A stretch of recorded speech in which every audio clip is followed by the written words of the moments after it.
Iran സുരക്ഷാ സമിതി അധ്യക്ഷൻ അലി ലാർജാനി കൊല്ലപ്പെട്ടെന്ന് റിപ്പോർട്ട്. ഇസ്രായേൽ പ്രതിരോധ മന്ത്രി കാറ്റ്സ് ആണ് അലി ലാർജാനി കൊല്ലപ്പെട്ടെന്ന വിവരം പങ്കുവച്ചത്. ഇറാൻ ഇക്കാര്യത്തിൽ ഇതുവരെ പ്രതികരിച്ചിട്ടുമില്ല. കാർത്തിക് ചേരുന്നുണ്ട് വിശദാംശങ്ങളുമായി.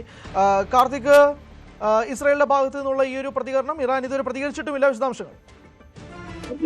ഹരി, സുപ്രധാനമായ വാർത്തകളാണ് പശ്ചിമേഷ്യയിൽ നിന്ന് ഈ ഘട്ടത്തിൽ പുറത്തു വരുന്നത്. ഇന്നലെ രാത്രി ഇസ്രായേൽ നടത്തിയ ആക്രമണത്തിൽ ഇറാന്റെ പരമോന്നത നേതാവ് ആയത്തുള്ള അലി ഖമനയുടെ മുഖ്യ ഉപദേഷ്ടാവായിരുന്ന അലി ലാരിജാനി കൊല്ലപ്പെട്ടു എന്ന വിവരങ്ങളാണ് പുറത്തു വരുന്നത്. ഇറാൻ മാധ്യമങ്ങൾ ഇക്കാര്യം സ്ഥിരീകരിച്ചിട്ടില്ല. ഇറാൻ ഔദ്യോഗികമായി ഇക്കാര്യം സ്ഥിരീകരിച്ചിട്ടില്ല. പക്ഷേ ഇസ്രായേലി പ്രതിരോധ മന്ത്രി ആണ് ഈ കാര്യം ഇപ്പോൾ സ്ഥിരീകരിക്കുന്നത്. അദ്ദേഹം പങ്കുവെക്കുന്നത് കഴിഞ്ഞ രാത്രി നടന്ന വ്യോമാക്രമണത്തിൽ അലി ലാരിജാനി കൊല്ലപ്പെട്ടു എന്നാണ് അദ്ദേഹം പങ്കുവെക്കുന്ന വിവരം. ഇസ്രായേൽ പ്രതിരോധ മന്ത്രി കാറ്റ്സിനെ ഉദ്ധരിച്ചുകൊണ്ടാണ് മാധ്യമങ്ങൾ ഇപ്പോൾ ഈ ഘട്ടത്തിൽ ഈ വാർത്തകൾ റിപ്പോർട്ട് ചെയ്യുന്നത്. നമുക്കറിയാം, ഇറാനുമായി ആദ്യഘട്ടം മുതൽ തന്നെ ആണവ വിഷയങ്ങളിൽ ചർച്ചയ്ക്ക് തയ്യാറായപ്പോൾ ഇറാനെ പ്രതിനിധീകരിച്ച് ഈ ചർച്ചകളിൽ പങ്കെടുത്തിരുന്നത് അലി ലാരിജാനിയാണ്.